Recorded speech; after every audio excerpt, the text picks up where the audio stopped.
സക്സസിലേക്ക് എത്തുന്നതിന് വേണ്ടിയിട്ട് ഒരു മനുഷ്യനെ സഹായിക്കുന്ന ഏറ്റവും ഇമ്പോർട്ടന്റ് ആയിട്ടുള്ള ഒരു ഘടകം എന്ന് പറയുന്നത് ഗ്രാറ്റിറ്റ്യൂഡാണ്. സർ ആദ്യത്തെ ക്ലാസ്സിൽ പറഞ്ഞിരുന്നു ഗ്രാറ്റിറ്റ്യൂഡിനെ പറ്റി. അപ്പോ നമ്മളെല്ലാവരും ഗ്രാറ്റിറ്റ്യൂഡ് ചെയ്യുന്നവരാണോ എന്ന് ജസ്റ്റ് ഒന്ന് തിങ്ക് ചെയ്യാം. അതോ സർ പറയുന്നത് പോലെ ദൈവത്തിനടുത്ത് ചെന്നിട്ട് മീൻസ് അമ്പലത്തിലോ പള്ളിയിലോ അല്ലെങ്കിൽ ചർച്ചിലോ ഒക്കെ ചെന്നിട്ട് എനിക്കത് തരണേ ദൈവമേ, ഇത് തരണേ ദൈവമേ എന്ന് മാത്രം പറഞ്ഞ് വിലപിക്കുന്ന മനുഷ്യരാണോ നമ്മള്? അതല്ല, നമുക്ക് കിട്ടിയിട്ടുള്ള, നമ്മളിലേക്ക് എത്തിയിട്ടുള്ള, ഞങ്ങളുടെ ഭാഷയിൽ പറഞ്ഞാൽ ഞാമത്തുകൾക്കെല്ലാം നിങ്ങൾ നന്ദി ചെയ്യുന്നവരാണോ എന്ന് നമുക്ക് ജസ്റ്റ് ഒന്ന് തിങ്ക് ചെയ്യാം. ഞാമത്തുകൾ മീൻസ് നമുക്ക് കിട്ടിയിട്ടുള്ള അനുഗ്രഹങ്ങൾ. അതെന്തോ ആയിക്കോട്ടെ, ഇപ്പൊ നമ്മുടെ കണ്ണായിക്കോട്ടെ, കൈയായിക്കോട്ടെ, കാലായിക്കോട്ടെ, anything whatever it is, എന്തോ ആയിക്കോട്ടെ, അതിനെല്ലാം നമ്മൾ ഗ്രാറ്റിറ്റ്യൂഡ് ചെയ്യുന്നുണ്ടോ എന്ന് ജസ്റ്റ് ഒന്ന് തിങ്ക് ചെയ്യാം. ആൻഡ് എല്ലാവർക്കും ജസ്റ്റ് ഒന്ന് കണ്ണുകൾ ക്ലോസ് ചെയ്തിട്ട് നിങ്ങളുടെ ഏതെങ്കിലും ഒരു ഹാൻഡ്, റൈറ്റ് ഹാൻഡ് എടുത്താൽ അത്രയും നല്ലത്, അത് നമ്മുടെ ഹൃദയത്തിന്റെ ഭാഗത്തിലേക്ക് ഒന്ന് വെച്ചിട്ട് ആത്മാർത്ഥമായി ഒരു താങ്ക് യു ദൈവത്തോട് പറയാം. ജസ്റ്റ് ഒന്ന് ക്ലോസ് യുവർ ഐസ്, എന്നിട്ട് കണ്ണുകൾ അടച്ച് ഒന്ന് ശ്വാസം മേലോട്ട് വലിക്കാം. രാവിലെ തന്നെയാണ് ഉഷാറായിട്ട് എല്ലാവരും നെക്സ്റ്റ് ഒരു മോർണിംഗിലേക്ക് എഴുന്നേറ്റ് വന്നിട്ടുള്ളതാണ് അല്ലെ. ഇന്നലെ ചിലപ്പോൾ ഉറങ്ങിപ്പോയ ഒത്തിരി അധികം മനുഷ്യർ ഇന്ന് രാവിലെ കണ്ണു തുറന്നിട്ടുണ്ടാവില്ല. പക്ഷെ അവരിൽ നിന്നെല്ലാം വിഭിന്നമായിക്കൊണ്ട് ഇന്നും സർവേശ്വരൻ നമുക്ക് ഈ ഒരു ഭൂമിയിലേക്ക്, ഇത്രയും സുന്ദരമായ, ഇത്രയും മനോഹരമായ മനുഷ്യരുള്ള ഈ ഒരു ഭൂമിയിലേക്ക് ഒന്നുകൂടി ഉയർത്തെഴുന്നേൽക്കാൻ നമുക്ക് കഴിവ് തന്നു എന്നുള്ളത് തന്നെ ഏറ്റവും അധികം നമ്മൾ ഗ്രാറ്റിറ്റ്യൂഡ് ചെയ്യേണ്ട ഒരു കാര്യമാണ് അല്ലെ. നിങ്ങൾ വിശ്വസിക്കുന്ന നിങ്ങളുടെ ഈശ്വരനിൽ അല്ലെങ്കിൽ പ്രപഞ്ചത്തിൽ, അതിനോടെന്ത് ചെയ്യാം? നമ്മൾക്കൊന്ന് നന്ദി കാണിക്കാം. ഏറ്റവും നന്ദിയുള്ളവരായി, ഏറ്റവും നന്ദിയുള്ള ഒരു അടിമയായി ഇന്നു മുതൽ നമ്മൾ ജീവിക്കാൻ, അല്ലെങ്കിൽ നമ്മുടെ ജീവിതം സ്റ്റാർട്ട് ചെയ്യുകയാണ്. അപ്പൊ ആ ടൈമില് നമുക്ക് കിട്ടിയിട്ടുള്ള എല്ലാ അനുഗ്രഹങ്ങളെയും ജസ്റ്റ് ഒന്ന് തിങ്ക് ചെയ്യുക. അത് എന്തോ ആയിക്കോട്ടെ, നമ്മളുടെ ഒപ്പമുള്ള ആളായിക്കോട്ടെ, നമ്മളുടെ ബിസിനസ് ആയിക്കോട്ടെ, ഇനി അല്ലെങ്കിൽ ഒരു 10 രൂപ ക്യാഷ് നമ്മുടെ കയ്യിലുണ്ട്, അതായിക്കോട്ടെ, അല്ലെങ്കിൽ ഇപ്പൊ ഈ കിട്ടുന്ന ടൈം അതായിക്കോട്ടെ, ഇനി നമ്മുടെ മക്കളായിക്കോട്ടെ, അല്ലെങ്കിൽ ഇപ്പൊ ആയിട്ടുള്ള ഒരു അവസ്ഥയായിക്കോട്ടെ, എനിത്തിങ് എൽസ്, എന്ത് തന്നെയാണെങ്കിലും അതിനെ ഓർത്ത് ജസ്റ്റ് ഒരു thank you. Thank you so much. Yes, great. Okay, അടിപൊളി. അപ്പോ ഞങ്ങളുടെ ഇതനുസരിച്ച് മീൻസ് ഇസ്ലാമിക്കില് പറയുന്നുണ്ട്, രാവിലെ നമ്മൾ കണ്ണു തുറക്കുമ്പോൾ തന്നെ അൽഹംദുലില്ലാഹില്ലദി അഹ്യാന ബഅദ മാ മാതനാ ഇലൈഹിൻ നുശൂർ എന്ന് പറഞ്ഞിട്ടൊരു പ്രയർ ഉണ്ട്. അതായത് മരണത്തിൽ നിന്ന് വീണ്ടും എന്നെ ഉയർത്തെഴുന്നേൽപ്പിച്ച നാഥന് സർവസ്തുതിയും എന്ന് പറയുന്നുണ്ട്. അപ്പൊ അതുപോലെ എല്ലാ ദിവസവും രാവിലെ തുടങ്ങുന്നത് ഈ ഒരു ഗ്രാറ്റിറ്റ്യൂഡോട് കൂടിയാണെങ്കിൽ അന്നേ ദിവസം ഫുള്ള് അടിപൊളിയായിരിക്കും എന്നാണ് പറയുന്നത്. അപ്പൊ ഇന്നത്തെ സെഷന് നമുക്ക് സ്റ്റാർട്ട് ചെയ്താലോ റൂബിന മാം?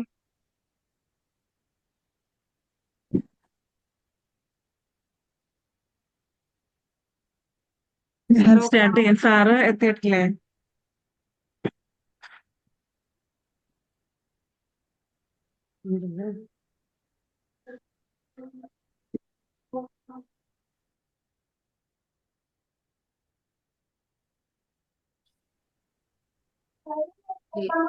ഒന്ന് കണക്ട് ചെയ്യാവോ സാറിനൊന്ന്?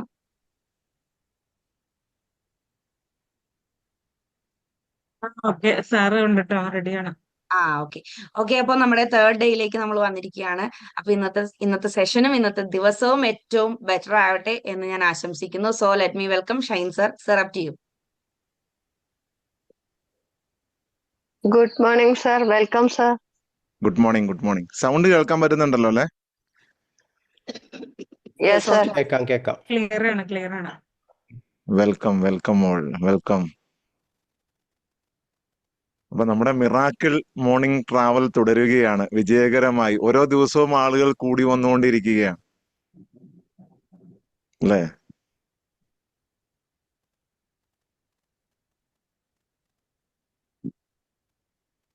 എന്താണ് സാറ് മിണ്ടാതിരിക്കണേ എന്നല്ലേ എല്ലാരും വിചാരിക്കണേ അല്ലെ? ആരെ ചോദിക്കും എന്നുള്ള ചോദ്യത്തിലാണ് ഇപ്പൊ ഇരിക്കുന്നത് അല്ലെ? ആര് ചോദിക്കും? ഒരു നിമിഷത്തെ നിശബ്ദത നമുക്ക് അസ്വസ്ഥതയാണ് അല്ലേ? എല്ലാവർക്കും ചോദിക്കണമെന്നുണ്ട്.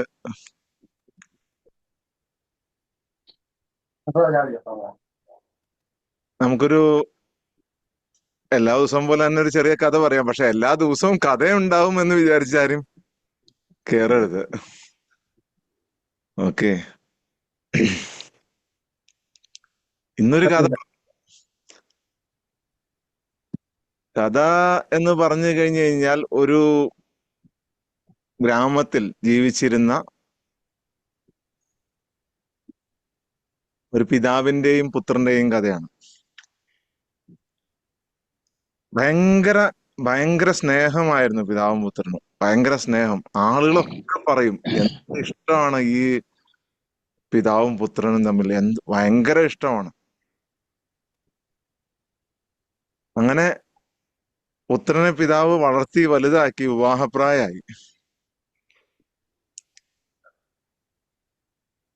ഇവർ രണ്ടുപേരും കൂടി മകന് വിവാഹം ആലോചിച്ച് ഒരു പെൺകുട്ടിയെ കാണാൻ വേണ്ടി പോയി. അവിടെ ചെന്ന് കഴിഞ്ഞപ്പോ പെൺകുട്ടിയെ കണ്ടു കഴിഞ്ഞപ്പം അവർ ഇന്ന് വരെ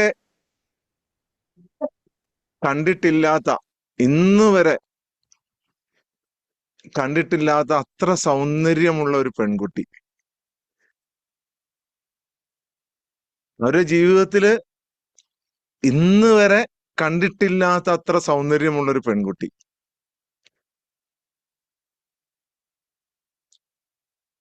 ഈ പെൺകുട്ടിയെ കണ്ടു കഴിഞ്ഞപ്പോ പിതാവ് പറഞ്ഞു, മോനെ, നിന്റെ എല്ലാ ആഗ്രഹവും ഞാൻ സാധിച്ചു തന്നിട്ടുണ്ട്. പക്ഷെ ഈ ഒരു ആഗ്രഹം നീ എനിക്ക് സാധിച്ചു തരണം. ഈ പെൺകുട്ടീനെ എനിക്ക് വിവാഹം കഴിക്കണം.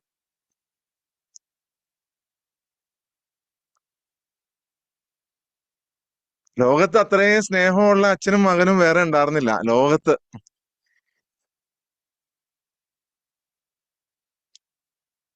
ഇവര് തമ്മിൽ വലിയ തർക്കമായി. മകന് പെണ്ണ് കാണാൻ പോയ പെൺകുട്ടിയെ അച്ഛൻ വിവാഹം ആലോചിച്ചു എന്ന് പറഞ്ഞ് വലിയ തർക്കമായി.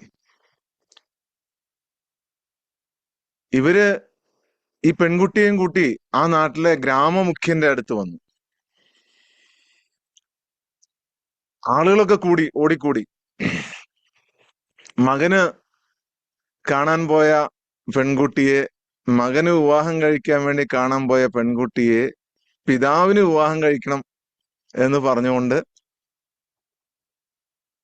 ഇത്ര വലിയ ചർച്ച. ഗ്രാമമുഖ്യൻ തിരക്കിട്ട് വീട്ടിൽ നിന്നും ഓടിപ്പാഞ്ഞെത്തി.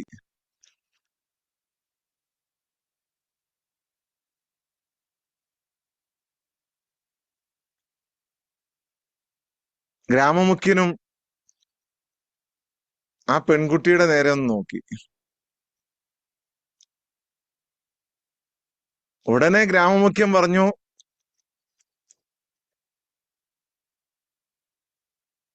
നിങ്ങൾ ആരുമല്ല ഈ പെൺകുട്ടിയെ വിവാഹം കഴിക്കേണ്ടത്, ഞാനാണ്.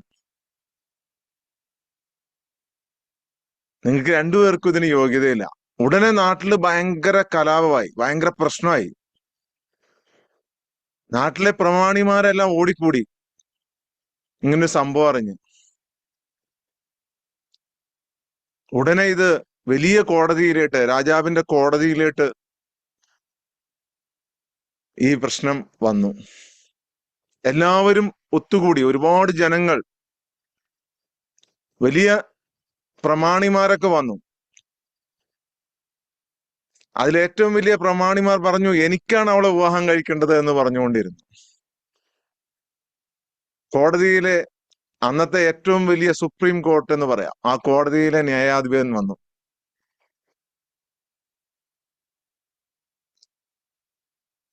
ന്യായാധിപൻ രണ്ട് കൂട്ടിനകത്തായിട്ട് ആളുകളെ കയറ്റി നിർത്തി.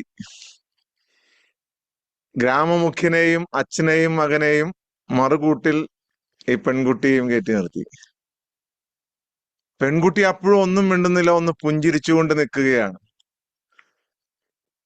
ഇതെല്ലാം കണ്ട് ന്യായാധിപൻ പറഞ്ഞു, എല്ലാവർക്കും ഈ പെൺകുട്ടിയെ വിവാഹം കഴിക്കണം.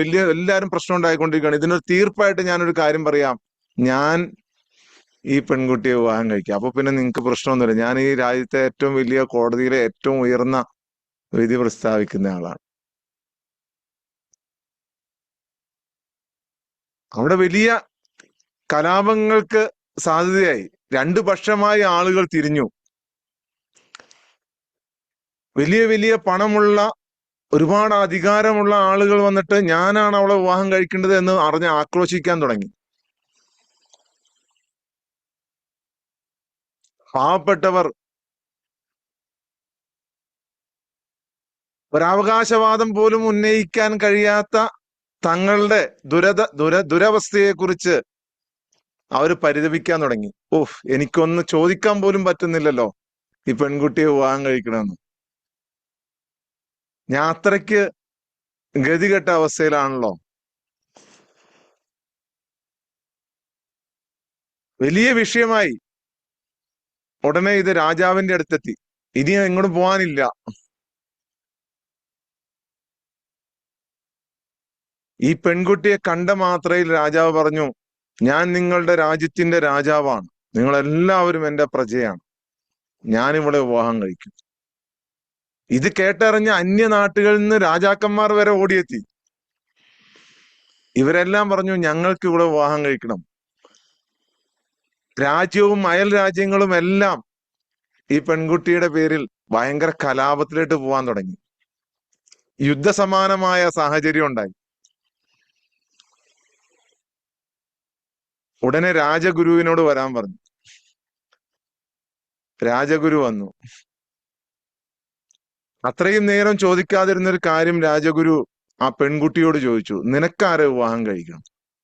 ആദ്യം മകൻ വന്നു. മകന്റെ അച്ഛൻ നിന്നെ വിവാഹം കഴിക്കുമെന്ന് പറഞ്ഞു. നാടുവാഴി വിവാഹം കഴിക്കണമെന്ന് പറഞ്ഞു. അത്ഭുതകരമായ ഒരു മറുപടിയാണ് ആ പെൺകുട്ടി കൊടുത്തത്. ഞാൻ ഇവിടെ നിന്നും ഇപ്പൊ ഓടും,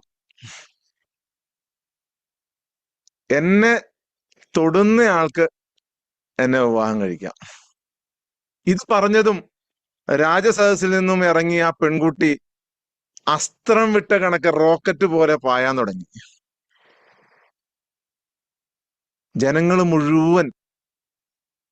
ജനങ്ങൾ എന്ന് പറഞ്ഞു കഴിഞ്ഞാൽ പാവപ്പെട്ടവനൊന്നും ഓടാൻ താക്കത്തില്ലായിരുന്നു, ഓടാൻ ശക്തിയില്ലായിരുന്നു. അവരവിടെ നിന്നു. പക്ഷെ പണക്കാരും പ്രഭുക്കളും സമ്പന്നരും രാജാക്കന്മാരടക്കം അവളുടെ പുറകെ ഓടാൻ തുടങ്ങി. കുറെ ദൂരം ചെല്ലുന്നു. ഇപ്പൊ തൊടൂല എന്നുള്ള മട്ടിൽ ഈ പെൺകുട്ടി പാഞ്ഞുകൊണ്ടിരിക്കുകയാണ്. പോയ വഴിയിൽ പലരും ശ്വാസം കിട്ടാതെ തളർന്നു വീണു, പലരും മരിച്ചു വീണു.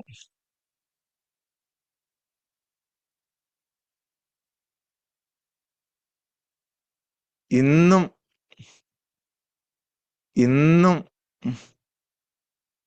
എല്ലാവരും ആ ഓട്ടം തുടരുകയാണ്. ഇന്നും എല്ലാവരും ആ ഓട്ടം തുടരുകയാണ്.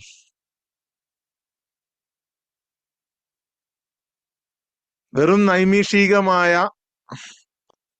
വെറും നശ്വരമായ പല കാര്യങ്ങളുടെയും പുറകെ തൊടാൻ പറ്റുന്നില്ല. പലപ്പോഴും തൊടാൻ പറ്റുന്നില്ല.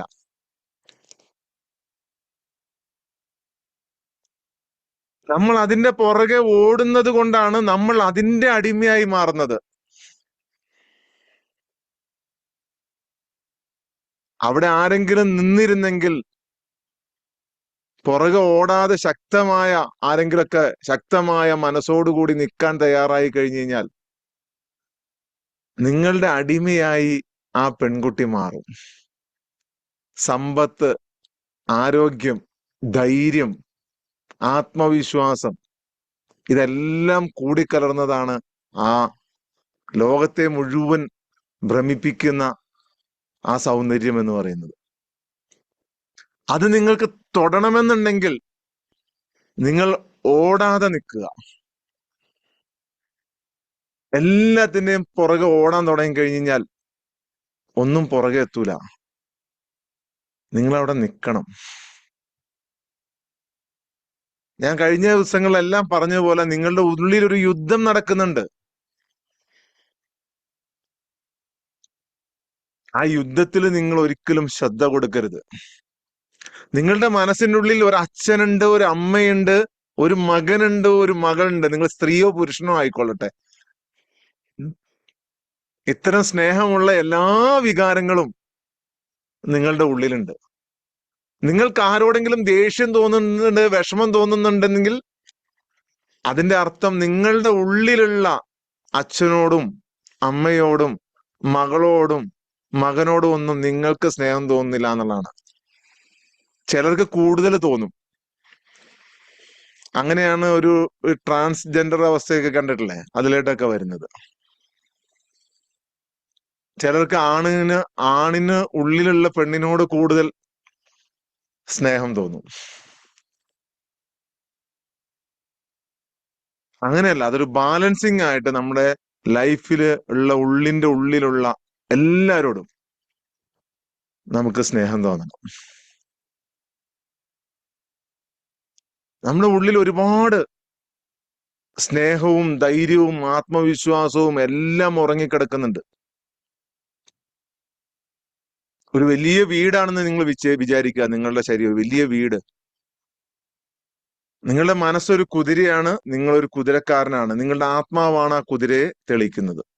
ഞാൻ എപ്പോഴും പറയും, ഈ മിറാക്കിൾ മോർണിംഗ് ട്രാവൽ എന്ന് പറയുന്നത് ലോ ഓഫ് അട്രാക്ഷനോ NLP-യോ EFT-യോ റെയ്ക്കി ഹീലിങ്ങോ എനർജി ഹീലിങ്ങോ ഒന്നുമല്ല. നിങ്ങളുടെ ആത്മാവിനെ കണ്ടെത്താനുള്ള യാത്രയാണ്. നിങ്ങളുടെ ആത്മാവിനെ നിങ്ങൾ തിരിച്ചറിഞ്ഞു കഴിഞ്ഞാൽ പിന്നെ ഈ ലോകത്തൊന്നിനെയും നിങ്ങൾക്ക് ഭയപ്പെടേണ്ടി വരില്ല. ഈ ലോകം മുഴുവൻ നിങ്ങളുടെ കാൽ ചുവട്ടിൽ വന്ന് നിൽക്കും. നിങ്ങളുടെ ആത്മാവിന് അത്ര പവറാണുള്ളത്. ആ പവറിനെ നമുക്ക് പ്രശ്നം വരുന്നത്, ആ പവറിൽ നമുക്ക് പ്രശ്നം വരുന്നത് എപ്പോഴാണെന്നറിയോ? നമ്മൾ സംശയിക്കുമ്പോഴാണ് നമ്മളെ തന്നെ. നിങ്ങളുടെ മനസ്സൊരു കുതിരയാണ്, നിങ്ങളുടെ ആത്മാവ് കുതിരക്കാരനാണ്. പക്ഷെ നിങ്ങളുടെ മനസ്സ് നിങ്ങൾ ഇപ്പോൾ തെളിച്ചുകൊണ്ടിരിക്കുന്ന എങ്ങോട്ടാണ്? ഈ പ്രശ്നങ്ങളുള്ള സ്ഥലത്തേട്ട് മാത്രമാണ്. നിങ്ങളുടെ മനസ്സിൽ ഒരുപാട് അറകളുണ്ട്, ഒരുപാട് ഇതുണ്ട് നിങ്ങളുടെ ഇതില്. നന്മകളിലേട്ടല്ല തെളിച്ചുകൊണ്ടിരിക്കുന്നത്, ഭയത്തിലേട്ടാണ് ചിലപ്പോൾ തെളിച്ചുകൊണ്ടിരിക്കുന്നത്, ചിലപ്പോൾ ദേഷ്യത്തിലേട്ടാണ്. നിങ്ങളുടെ ഉള്ളിലുള്ള അച്ഛനെ, അമ്മയെ, സ്നേഹത്തെ, ദിവ്യമായ സ്നേഹത്തെ, ഈ ബ്രഹ്മവുമായിട്ടുള്ള നിങ്ങളുടെ കണക്ഷനെ, ഈശ്വരൻ, ദൈവം, അള്ളാഹു, യഹോവ, എലോഹിം, ഇലാഹ്, ആ സുപ്രീം പവറുമായിട്ടുള്ള നിങ്ങളുടെ കണക്ഷൻ, നിങ്ങളുടെ സോളുമായിട്ടുള്ള കണക്ഷൻ നിങ്ങൾക്ക് ഒന്ന് കിട്ടിക്കഴിഞ്ഞു കഴിഞ്ഞാൽ പിന്നെ നിങ്ങൾക്ക് ഇഷ്ടമുള്ള സ്ഥലത്തേട്ട് നിങ്ങളുടെ മനസ്സിനെ തെളിക്കാൻ കഴിയും. അത്ര പവർഫുൾ സ്പിരിറ്റ് ആണ് നിങ്ങളുടെ, അത്ര പവർഫുൾ സോളാണ് നിങ്ങളുടെ, അത്ര പവർഫുൾ ആത്മാവാണ് നിങ്ങളുടെ.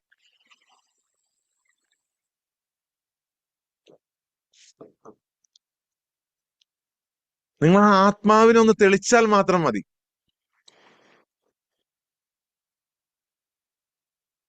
നിങ്ങളുടെ കയ്യിലാണിത്. എങ്ങോട്ടാണ് തെളിക്കേണ്ടത്, എങ്ങോട്ടാണ് ഓരോ ദിവസവും നിങ്ങൾ തെളിക്കേണ്ടത്, ഓരോ ദിവസവും നിങ്ങൾ എങ്ങോട്ട് തെളിക്കണം എന്നുള്ളത് നിങ്ങളുടെ കയ്യിലാണ്.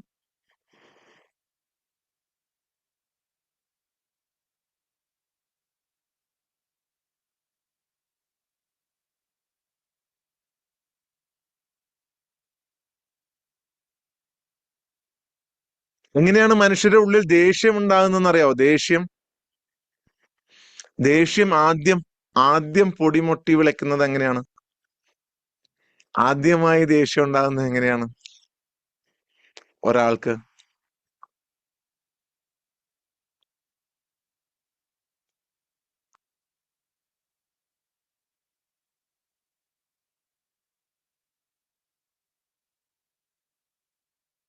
ആദ്യമായിട്ട് ദേഷ്യം ഉണ്ടാവണ എങ്ങനെയാന്ന് ആർക്കെങ്കിലും അറിയോ? അതായത് നമ്മുടെ മനസ്സിൽ നിന്നാണ് എല്ലാ വികാരങ്ങളും ഉണ്ടാകുന്നത്, നമ്മുടെ മനസ്സിൽ നിന്നാണ്. നമ്മളിപ്പോ ഇപ്പൊ ഈ കൊറോണയ്ക്ക് ശേഷം ഒത്തിരി ഓൺലൈൻ ക്ലാസ്സുകളും ഇതൊക്കെ നമ്മൾ കേട്ടിട്ടുണ്ടല്ലോ. നമ്മളൊക്കെ അറിയാം നമ്മുടെ മനസ്സാണ് എല്ലാം എന്നറിയാം, പക്ഷെ കൺട്രോൾ ചെയ്യാൻ പറ്റുന്നില്ല എപ്പോഴും. ആദ്യമായി ആ മൈൻഡിന്റെ കൺട്രോൾ പോകുമ്പോഴാണ് ദേഷ്യം ഉണ്ടാകുന്നത്. പക്ഷെ അതിനൊരു കാരണം, കാരണം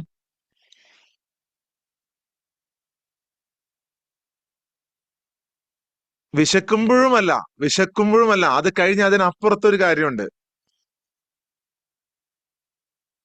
അയാൾ വിചാരിച്ച കാര്യം നടക്കാതിരിക്കുമ്പോൾ, ഓൾമോസ്റ്റ് നിങ്ങൾ പറയുന്നതെല്ലാം ശരിയാണ്, പക്ഷെ ആ ദേഷ്യത്തിലേക്ക് നമ്മെ നയിച്ച ഒരു വികാരമുണ്ട്, ഒരു ഒരു ഒരു കാരണം, ഒരു സോഴ്സ്. ജീവിതത്തിൽ ആദ്യമായി ആ സോഴ്സാണ് ഇപ്പോഴും ആ ഉള്ളിൽ നിന്ന് ആ വികാരമാണ് നമ്മെ ദേഷ്യത്തിലേക്ക് നയിച്ചുകൊണ്ടിരിക്കുന്നത്. അമ്മേ, ഞാൻ പറഞ്ഞത് കേൾക്കുന്നില്ലേ?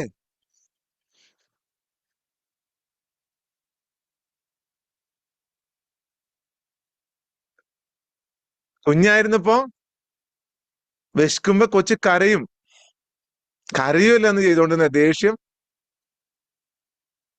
ദേഷ്യം ഉണ്ടാകുന്നത് മറ്റുള്ളവർ നമ്മുടെ സൗണ്ട്, നമ്മൾ പറയുന്നത് കേൾക്കുന്നില്ല, ഞാൻ പറയുന്നത് ശ്രദ്ധിക്കുന്നില്ല എന്ന വികാരത്തിൽ നിന്നാണ് ആദ്യമായി ദേഷ്യം ഉണ്ടാവുന്നത്. പിള്ളേര് പുറകെ വന്ന് അമ്മയുടെ അടുത്ത് ശല്യം ചെയ്യണേണ്ടിട്ടില്ല, എന്ത് ഞാൻ പറഞ്ഞ കേൾക്കാത്തേന്ന് പറഞ്ഞോണ്ട്. ഇപ്പോഴും നമ്മുടെ മനസ്സിലൊരു തോന്നലാണ്, ഞാൻ പറയുന്നതൊന്നും ആരും കേൾക്കുന്നില്ല, എന്നെ ആരും ഇവിടെ മൈൻഡ് ചെയ്യുന്നില്ല, അത് കാരണം എനിക്ക് ഈ പറയുന്ന ആത്മവിശ്വാസവും ഇല്ല, ക്ഷമയില്ല, ഒന്നുമില്ല. നിങ്ങൾ പറയുന്നത് ഈ പ്രപഞ്ചം കേൾക്കുന്നുണ്ട്. പ്രപഞ്ചം എന്നാൽ യൂണിവേഴ്സ് എന്നാൽ ബ്രഹ്മം എന്ന് പറഞ്ഞു കഴിഞ്ഞാൽ ഗോഡ്, ഈശ്വരൻ, ദൈവം, അള്ളാഹു, നിങ്ങൾക്ക് എന്ത് പേരിട്ടോ, ആ ഒരു ഒരു ഒരു വൺനെസ് പവർ.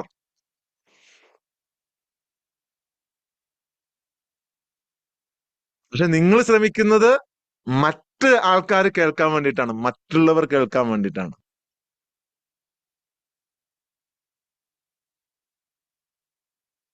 ഞാൻ ഇത്രയും ഉച്ചത്തിൽ വിളിച്ചു കൂവിയിട്ടും ആരും എന്റെ ശബ്ദം കേൾക്കുന്നില്ലല്ലോ എന്നാ നമ്മുടെ മനസ്സ് ചിന്തിക്കുന്നത്. നിങ്ങളെല്ലാരും കേൾക്കുന്നുണ്ട്, ഈ ലോകം മുഴുവൻ നിങ്ങളെ ശ്രവിക്കുന്നുണ്ട്, പക്ഷെ അത് തിരിച്ചറിയുന്നില്ല എന്ന് മാത്രമേ ഉള്ളൂ. നമുക്ക് എന്ത് ആവേശം മറ്റുള്ളവരുടെ കാര്യം അന്വേഷിക്കാൻ.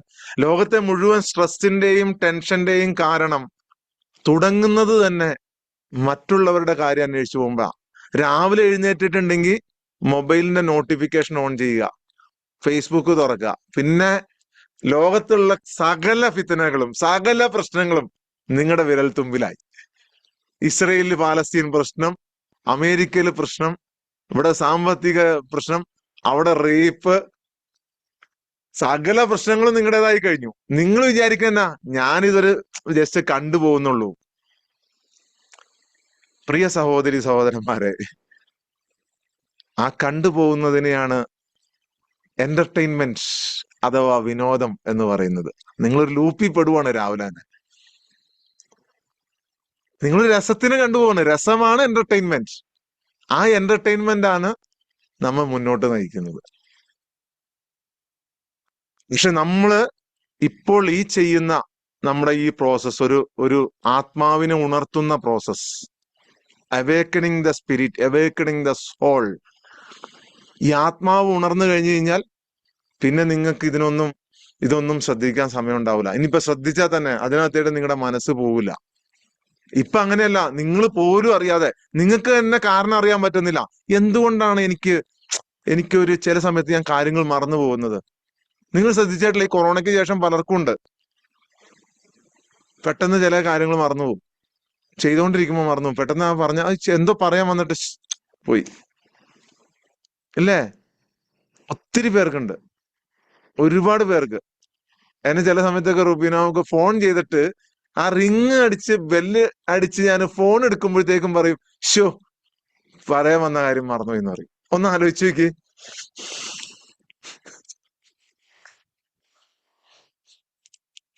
ഭയങ്കര ഓർമ്മശക്തിയാ, പക്ഷെ ഇങ്ങനെ മറന്നുപോകും. അത് കൊറോണയുടെ ഒന്നുമല്ല, കൊറോണയ്ക്ക് ശേഷമാണ് ഈ ഓൺലൈൻ തരംഗം ഇത്രയും ശക്തമായത്. ഓൺലൈൻ തരംഗം, social media, online class, online എല്ലാം ഓൺലൈനില്. പർച്ചേസ് വരെ നേരിട്ട് പോയി പർച്ചേസ് ചെയ്യാനൊന്നും സമയമില്ല. അപ്പൊ നമ്മുടെ മനസ്സ്, നമ്മുടെ ആ സ്പിരിറ്റ്, നമ്മുടെ സോൾ ഉണരുന്നില്ല. നമ്മുടെ സോള് ഉണരാത്തോണ്ട് നമുക്ക് എന്ത് ചെയ്യും? മറവി ഉണ്ടാവും, ദേഷ്യം ഉണ്ടാവും, ഫ്രസ്ട്രേഷൻ ഉണ്ടാവും, ടെൻഷൻ ഉണ്ടാവും, ഡിപ്രഷൻ ഉണ്ടാവും, ആങ്സൈറ്റി ഉണ്ടാവും. എന്നിട്ട് നമ്മളിങ്ങനെ അന്വേഷിച്ച് നടക്കുവാണ് ഓരോ കാണുന്ന കോഴ്സുകൾ മുഴുവൻ. എവിടെയെങ്കിലും പോയി ഇതൊന്ന് മാറ്റണം, എന്റെ ഏകാന്തത മാറ്റണം, എന്റെ ലോൺലിനെസ് മാറ്റണം, എനിക്ക് എപ്പോഴും എന്നിട്ട് മാറുന്നുണ്ടോ?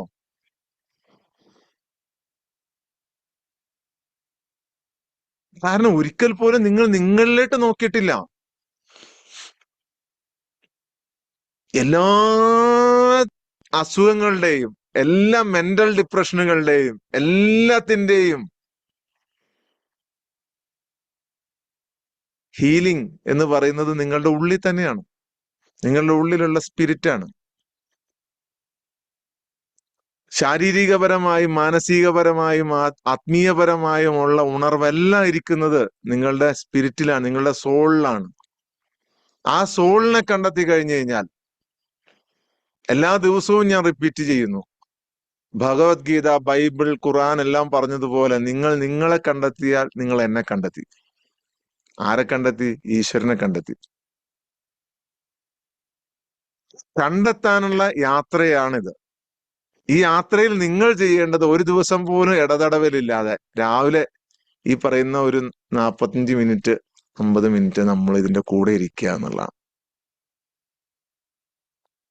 ഇതിനു മുമ്പ് ഇതിന്റെ യഥാർത്ഥ നമ്മുടെ ഈ സോളിനെ ഉണർത്തുന്ന പ്രോസസ്സ് എന്ന് പറയുന്നത് നമ്മൾ ഈ ചെയ്യുന്ന ഒരു ധ്യാനമാണ്. അതൊരു 10 മിനിറ്റ് നേരം ഉള്ളൂ. ബാക്കി ഇത്തരം സംസാരങ്ങളാണ്. നിങ്ങളുടെ സംശയങ്ങൾ നിങ്ങൾക്ക് ചോദിക്കാം, നിങ്ങളുടെ പ്രശ്നങ്ങൾ പറയാം. ഇവിടെ ആരും നിങ്ങളെ അടിച്ചോടിക്കൂല, ഇവിടെ ആരും നിങ്ങളെ വഴക്കുറയൂല, ഇവിടെ ആരും നിങ്ങളെ ക്രിട്ടിസൈസ് ചെയ്യൂല, ഇവിടെ ആരും നിങ്ങളെ ക്രിട്ടിസൈസ് ചെയ്യൂല. ഈ ഇരിക്കുന്ന എല്ലാവരും നിങ്ങളുടെ കൂടെയുള്ളവരാ. നിങ്ങളിപ്പോ ഒന്ന് നോക്കിയ ജസ്റ്റ് ആളുടെ എണ്ണം എത്രയായിരുന്നു? ആളുടെ എണ്ണം കൂടിക്കൂടി വരുന്ന നിങ്ങൾ കാണണ്ടോ?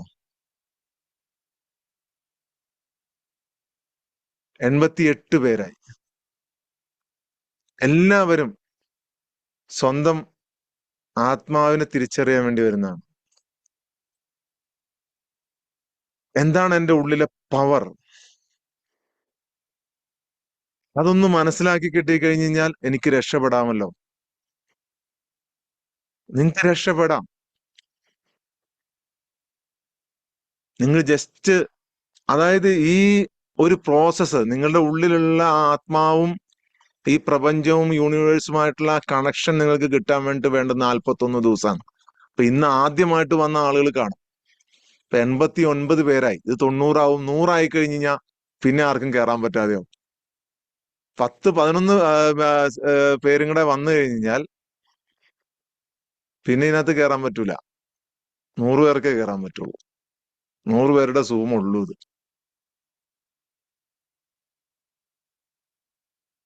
പിന്നെ കയറണമെങ്കിൽ നമ്മൾ എക്സ്റ്റെൻഡ് ചെയ്യണം. ഞാൻ എപ്പോഴും പറയും, നിങ്ങൾ ഭാഗ്യവാന്മാരാണ്. നിങ്ങൾ ഇത് വിട്ടു പോവരുത്. 41 ദിവസം പരീക്ഷിച്ചിട്ട് നിങ്ങൾ വിട്ടുപോക്കോ. നിങ്ങൾക്ക് പറ്റുന്ന ആളുകളൊക്കെ നിങ്ങൾ കൊണ്ടുവന്ന് ഇതിനകത്ത് ചേർത്തോ. ഇന്നലെ റുബീന മാം ചോദിച്ചു, എന്തിനാണ് സാർ നമ്മൾ ഫ്രീ ആയിട്ട് കൊടുക്കണമെന്ന് ആളുകൾ ചോദിക്കുന്നുണ്ട്. എന്താണ് ഇതിന്റെ ഇന്റൻഷൻ? ആദ്യമായിട്ട് കയറുന്ന ആളുകൾക്ക് എന്നെ പരിചയമില്ലെങ്കിൽ ഞാൻ പരിചയപ്പെടുത്താം. എന്റെ പേര് ഷൈൻ മുഹമ്മദ് എന്നാണ്. ഞാൻ കഴിഞ്ഞ 5 വർഷമായി ലൈഫ് കോച്ചിങ് മേഖലയിൽ വർക്ക് ചെയ്യുകയാണ്, പഠിച്ചുകൊണ്ടിരിക്കുകയാണ്. അതിനെക്കുറിച്ച് അത് കോഴ്സ് നടത്തുന്നുണ്ട്, ഒരു ഇൻസ്റ്റിറ്റ്യൂട്ട് നടത്തുന്നുണ്ട്. മാജിക് മൈൻഡ് ഇൻസ്റ്റിറ്റ്യൂട്ട് എന്നാണ് പേര്. ബാംഗ്ലൂരിലാണ് ഇൻസ്റ്റിറ്റ്യൂട്ട് ഉള്ളത്. എനിക്ക് വേറെ ബിസിനസ്സുകളും ഉണ്ട്. Garments factory, real estate company ഒക്കെ ഉണ്ട്. എന്റെ സ്റ്റുഡൻസ് കുറെ പേര് ഇതിനകത്തുണ്ട്. ഒരു 6-7 മാസമൊക്കെ ആയിട്ട് ഇങ്ങനെ ഇതിന്റെ കൂടെ നിൽക്കുന്ന ഒരുപാട് ആളുകളുണ്ട്. ടോട്ടൽ ഇപ്പോ നമ്മൾ കേരളത്തില് ഫ്രീ ആയിട്ടും അല്ലാതെയും 5000-ലധികം ആളുകൾക്ക് നമ്മൾ അവരുടെ മനസ്സിന്റെ പവറിനെ കുറിച്ച്, മൈൻഡ് പവറിനെ കുറിച്ച് ക്ലാസ് കൊടുത്തിട്ടുണ്ട്. പക്ഷെ ഈ ഒരു സോളിന്റെ പവർ, ഇതിനെക്കുറിച്ച് കൊടുക്കുന്നത്, ആത്മാവിന്റെ പവറിനെ കുറിച്ച് കൊടുക്കുന്നത് ആദ്യമായിട്ടാണ്. അത് ഈ രാവിലെ ഫ്രീ ആയിട്ടാണ് കൊടുക്കാൻ തീരുമാനിച്ചിട്ടുള്ളത് നിലവിൽ.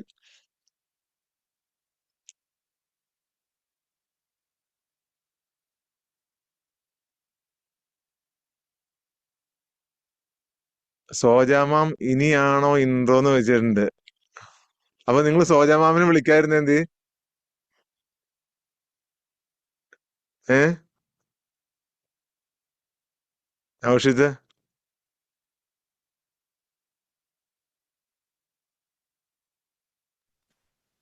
സാർ സോജാമാവിന് രാവിലെ കണക്ട് ചെയ്തിട്ട് കൊറേ കിട്ടില്ല. വിളിച്ചു രാവിലെ, എടുത്തില്ലായിരുന്നു.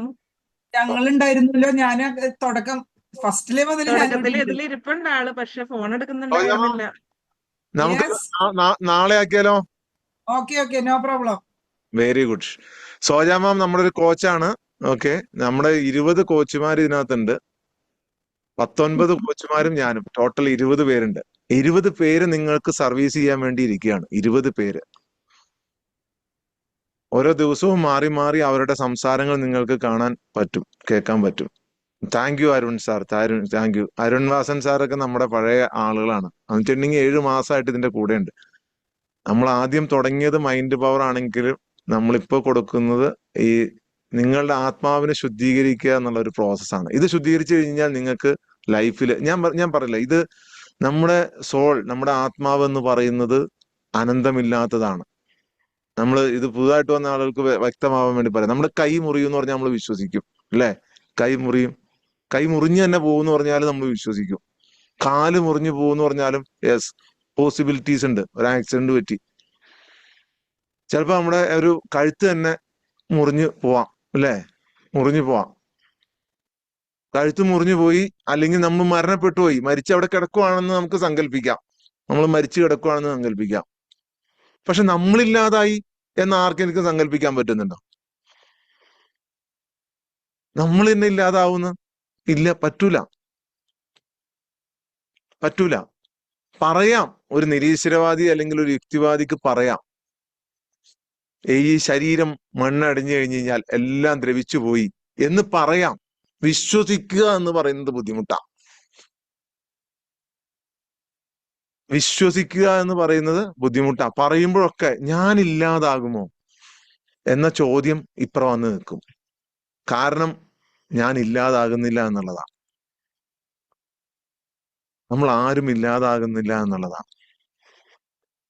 നമ്മൾ ആരും ഇല്ലാതാകുന്നില്ല. അപ്പൊ നമുക്ക് മെഡിറ്റേഷൻ പ്രോസസ്സിലേക്ക് പോയാലോ? റെഡിയല്ലേ എല്ലാരും? യെസ്. എന്താണ് ഇതിന്റെ കണ്ടീഷൻ എന്ന് എല്ലാവർക്കും അറിയാലോ? ഒന്നും നിങ്ങൾ പ്രതീക്ഷിക്കരുത്. മെഡിറ്റേഷൻ കഴിഞ്ഞിട്ട് നിങ്ങൾക്ക് എന്തെങ്കിലും സംശയങ്ങൾ ഉണ്ടെങ്കിൽ ചോദിക്കാം കേട്ടോ. ഒന്നും ഇതിൽ നിന്നും നിങ്ങൾ പ്രതീക്ഷിക്കരുത്. ഒന്നും പ്രതീക്ഷിക്കരുത്. എനിക്ക് ഈ അനുഭവം ഉണ്ടാവും, എനിക്ക് ആ അനുഭവം ഉണ്ടാവും, ഒന്നും പ്രതീക്ഷിക്കരുത്. മെഡിറ്റേഷൻ സ്റ്റാർട്ട് ചെയ്ത് കുറച്ച് കഴിയുമ്പോൾ ഒരു സൈലൻസിലേക്ക് പോകും, കംപ്ലീറ്റ്ലി സൈലൻസിലേക്ക് പോകും. ഈ സൈലൻസിലേക്ക് പോയി കുറച്ച് കഴിഞ്ഞ് അതിന്റെ എൻഡിൽ എത്തുമ്പോഴായിരിക്കും നിങ്ങൾക്ക് അനുഭവം ഉണ്ടാവുന്നത്. അതുകൊണ്ട് എനിക്കൊന്നും കിട്ടിയില്ലല്ലോ, ഇവിടെ ഒന്നും കിട്ടിയില്ല, ഇവിടെ എന്തേ വിളമ്പാത്ത എന്ന് ചോദിക്കരുത് നിങ്ങളുടെ മനസ്സില്. ഞാൻ കണ്ണടച്ചിരുന്നിട്ട് എനിക്കൊന്നും കിട്ടിയില്ലല്ലോ എന്ന് നിങ്ങൾ വിചാരിക്കരുത്. ഒന്നും പ്രതീക്ഷിക്കരുത്. ഒന്നും പ്രതീക്ഷിക്കാത്തവർക്കാണ് ഫീലിങ്സ് ഉണ്ടാകുന്നത്. ഇന്നലെ പ്രഭിനവൻ പറഞ്ഞ പോലെ ശരീരത്തിൽ നിന്നും കറുത്ത എന്തോ ഒന്ന് പ്രപഞ്ചത്തിലേക്ക് അലിഞ്ഞു പോകുന്നതായിട്ട് എനിക്ക് ഫീൽ ചെയ്തു. ശരിക്കും ഞാൻ കണ്ടു അതിനെ എന്നാ പറഞ്ഞത്. അതുപോലെ വ്യത്യസ്തങ്ങളായ അനുഭവങ്ങൾ. ഇപ്പൊ ഇന്നലെ പറഞ്ഞു, നല്ല പ്രകാശം ഞാൻ കണ്ടു, നല്ലൊരു പ്രകാശത്തെ ഞാൻ കണ്ടു എന്ന് പറയും. ജനിച്ചപ്പോൾ തുടങ്ങിയ കരച്ചിൽ ഇന്ന് വരെ, ഈ സമയം വരെ ഇപ്പോഴും നമ്മൾ നിർത്താതെ കരഞ്ഞുകൊണ്ടിരിക്കുക. ഞാൻ ഈ ക്ലാസ് എടുക്കുമ്പോൾ പോലും നിങ്ങളുടെ ഉള്ളിൽ ആത്മസംഘർഷമാണ്. ഈ പുള്ളി പറഞ്ഞതൊക്കെ ശരിയാണോ? അങ്ങനെ ചിന്തിക്കുന്നവരും ഉണ്ട് ഇതിനകത്ത്. ഒന്ന് പൂർണ്ണമായും നിങ്ങൾ ഇതിനകത്ത് വിശ്വസിക്കുക. നിങ്ങളുടെ ഇതുവരെ നിങ്ങൾ തുടർന്ന ഒരു വിശ്വാസത്തിൽ നിന്നും മാറ്റണം എന്നല്ല ഞാൻ പറഞ്ഞത്, പുറത്തു പോകണം എന്നല്ല പറഞ്ഞത്, നിങ്ങളുടെ മതവിശ്വാസങ്ങളെ തള്ളിപ്പറയണം എന്നല്ല ഞാൻ പറയുന്നത്. ആരാണ് നിങ്ങൾ? നിങ്ങളുടെ സ്പിരിറ്റ് എന്താണ്? നിങ്ങളുടെ ആത്മാവ് എന്താണ് എന്നൊന്ന് കണ്ടെത്തുക. നിങ്ങൾ അതിനുവേണ്ടി നിങ്ങൾ എല്ലാം വിടുക, എല്ലാം വിട്ടുകളയുക. ഇപ്പൊ ഈ ഇരിക്കുന്ന സമയം ഒരു 10 മിനിറ്റ് നമ്മളിപ്പോ സ്റ്റാർട്ട് ചെയ്യും. ആ സമയത്ത് നിങ്ങൾ നിങ്ങളുടെ ചിന്തകൾ, വികാരങ്ങൾ എല്ലാം, സങ്കടം, സന്തോഷം, എല്ലാത്തിനെയും പുറത്തു നിർത്തുക. എല്ലാം നിങ്ങളുടെ ചിന്തകളും വികാരങ്ങളും നിങ്ങളുടെ പ്രശ്നങ്ങളും നിങ്ങളുടെ ഉള്ളിലുള്ള യുദ്ധങ്ങളും എല്ലാം, നിങ്ങൾ അങ്ങോട്ടും ഇങ്ങോട്ടുമുള്ള പോരാട്ടവും ആത്മവിശ്വാസം ഉണ്ടോ ഇല്ലയോ, എനിക്ക് അവരോട് ദേഷ്യമാണോ വെറുപ്പാണോ, എല്ലാത്തിനെയും നിങ്ങൾ പടിക്ക് പുറത്ത് നിർത്തുക. എല്ലാത്തിനെയും കുറച്ച് നേരത്തേട്ട് നിങ്ങൾ റിലീസ് ചെയ്ത് നിർത്തുക.